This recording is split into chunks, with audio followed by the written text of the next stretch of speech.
How to turn on or off screen off schedule push on Tecno Spark Go 1S mobile phone. And okay guys, sir, in your mobile phone, okay, go to settings.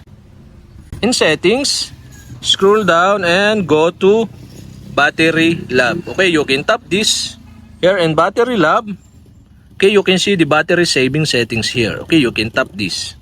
In battery saving settings, in screen off optimization, you can see here the screen off schedule push. And the screen off schedule push is off. So if you want to turn on this, okay, you'll have to do is tap this. And you can see the switch button on the right side. And okay guys, you'll have to do is switch on the switch button on the right side. If this turn on, avoid the apps being frequently woke up under standby status. So below, this is the available apps connected to this screen off schedule push.